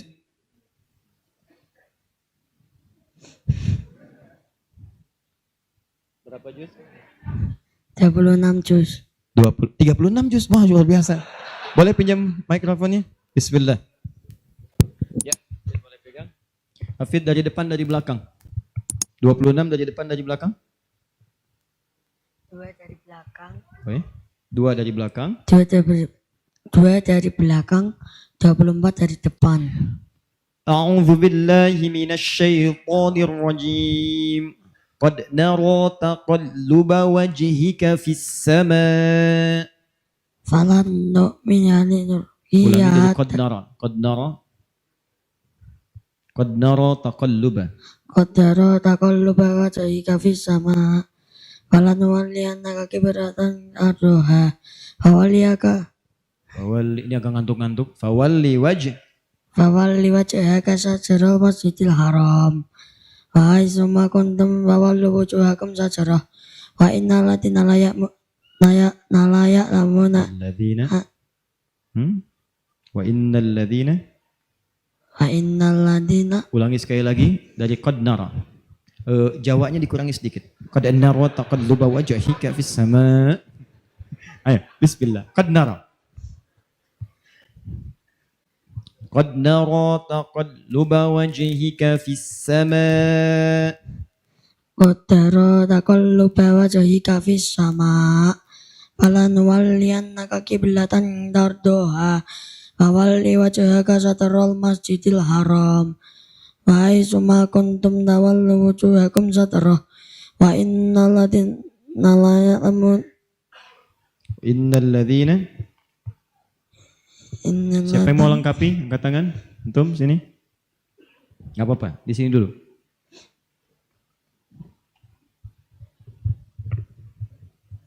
Tahan sini. Baik, bacakan. أعوذ بالله من الشيطان الرجيم قد نرى تقلب وجهك في السماء فلنولينك قبلة ترضاها فولي وجهك شطر المسجد الحرام Linya pendek, fawalli. Linya pendek, fawalli wajhaka. فولي وجهك Linya شطر pendek, fawalli wajhaka. فولي وجهك Linya pendek, fawalli wajhaka. فولي وجهك Linya pendek. فولي وجهك Kesempatan terakhir. Cepat. Fawalli wajhaka, li wajhaka. فولي وجهك شطر المسجد الحرام وحيث ما كنتم فولوا وجوهكم شطره وإن الذين أوتوا الكتاب ليعلمون أنه الحق من ربهم وما الله بغافل عما يعملون وما الله بغافل عما يعملون بسم الله الرحمن الرحيم فلما فصل طالوت بالجنود فلما فصل طالوت بالجنود قال إن الله مبتليكم بالنهر مبتليكم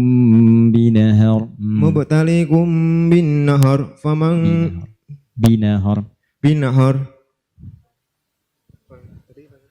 ulangi فلما fasala Talut. Kesempatan terakhir. فلما فصل طالوت بالجنود قال إن الله مبتليكم بالنهر فمن شهد منكم الشهر فليصم. Bagus, terus lompat ke belakang lagi. Ke Al-Baqarah itu lompat, teman. فلما Faman فصل syariba minhu falaysa minni. Siapa yang bisa menyempurnakan? Terakhir, antum di sini, tahan. Angkat tangan. Falamma fasala Talut bil junud. Boleh? Antum silakan. Terakhir.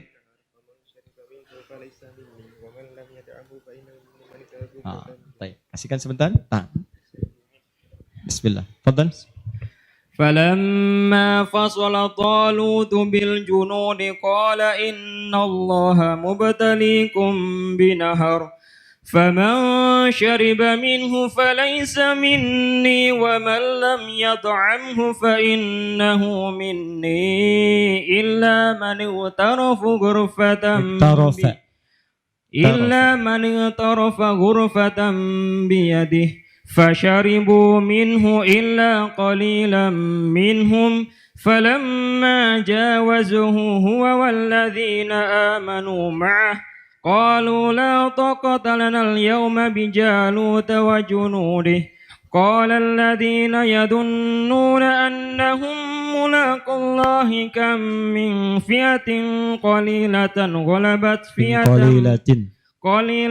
غلبت فئة كثيرة بإذن الله والله مع الصابرين. طيب. وقالوا لن تمسنا النار إلا أياما معدودة قل أتخذتم عند الله أهدا فلن يخلف الله أهده أم تقولون على الله ما لا تعلمون ذلك بأنهم قالوا لن تمسنا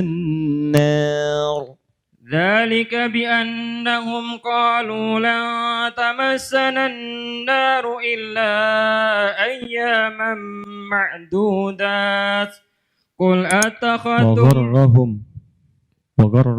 وغرهم في دينهم ما كانوا يفترون. Antum hafal berapa juz? Dulu 30, sekarang juz 30. Dulunya sekarang lupa-lupa. Sekarang lupa-lupa. Kenapa lupa? Ya, faktor banyak. Faktor banyak. Baik.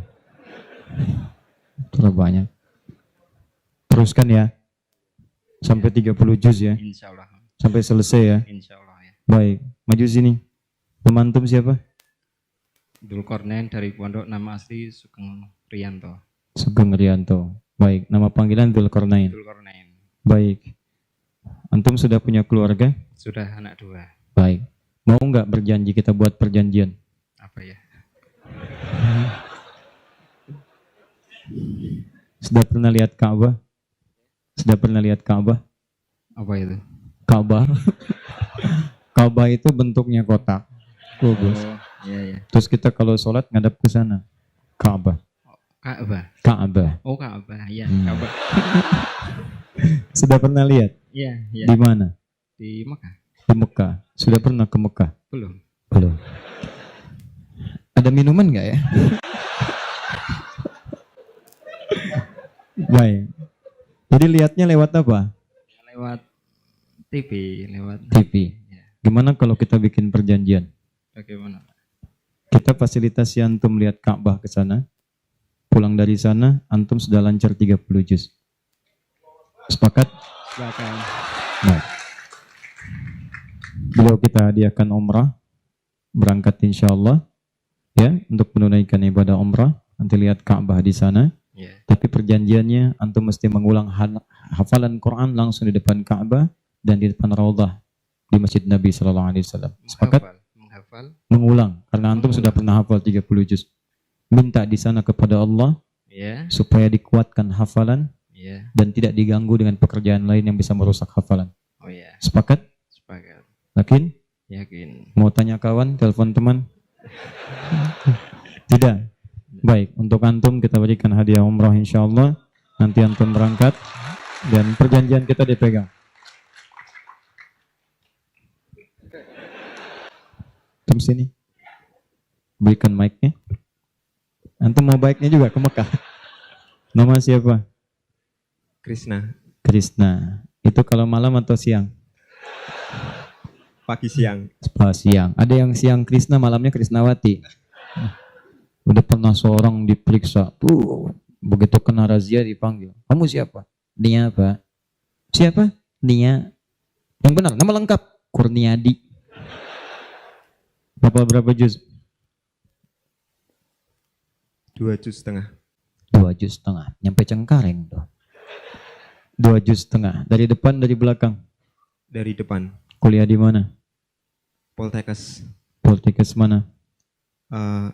Semarang, Tulungagung. Semarang. Semester berapa? 1. 1. Berapa semester? Semester 2. Semester berapa semester?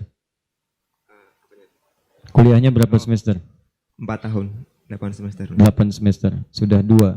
Tinggal 6 lagi. Ya, Baik. Berapa biayanya 1 semester? 6,5. 6,5. Kami tanggung biayanya, tapi dengan perjanjian mesti menghafal Quran sampai selesai. Jangan ketawa. Siap? Siap insya Allah. Siap. Jadi kalau tinggal 6 berarti 1 semester 5 juz. Siap? Siap insya Allah. Siap. Mudah insya Allah. Bisa. Siap? Siap. Kalau antum lulus 30 juz, 1 dari situ tambahan lagi umrah.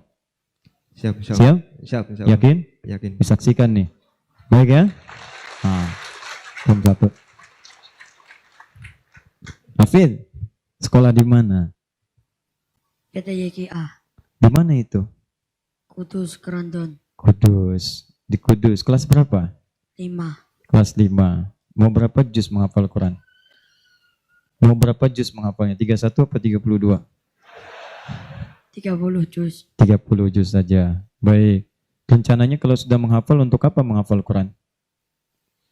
dilancarkan dan membetulkan tajwidnya, Lancarkan membetulkan tajwid. Kenapa mau menghafal Quran? agar bisa mencapai keluarganya, Agar bisa mencapai keluarga. mensyafaati keluarga. Baik. Insya Allah ya. Mudah-mudahan dia kabulkan. Hafid mau apa?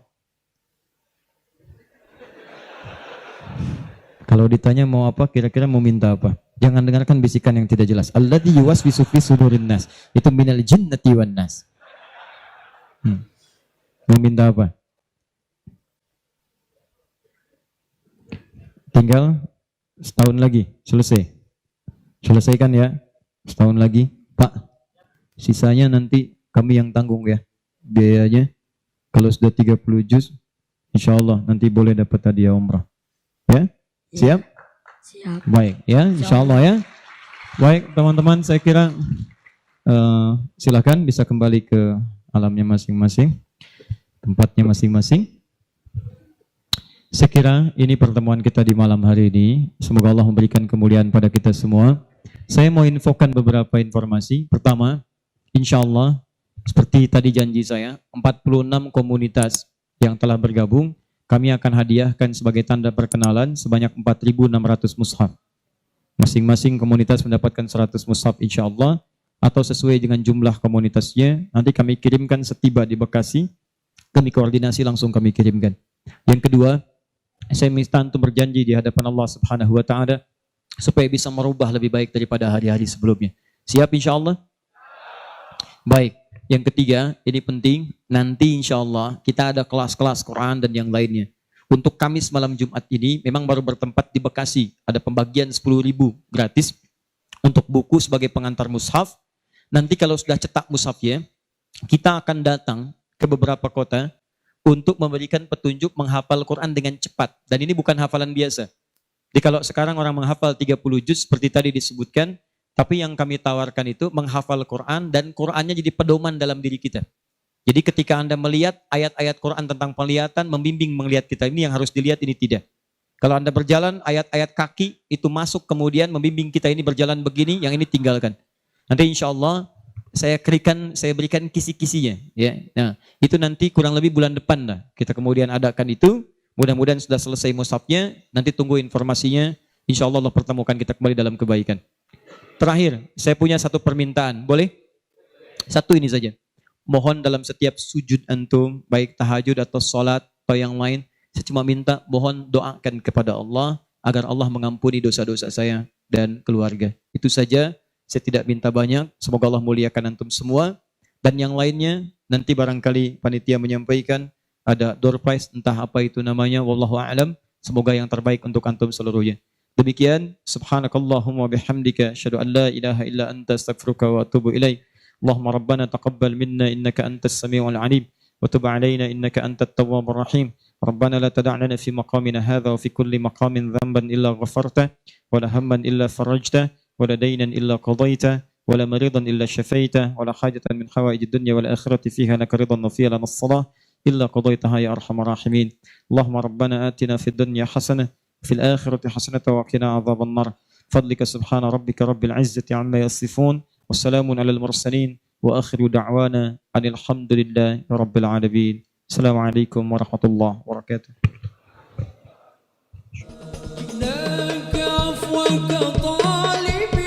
وإليك نرجع خاشعين جئناك عفوك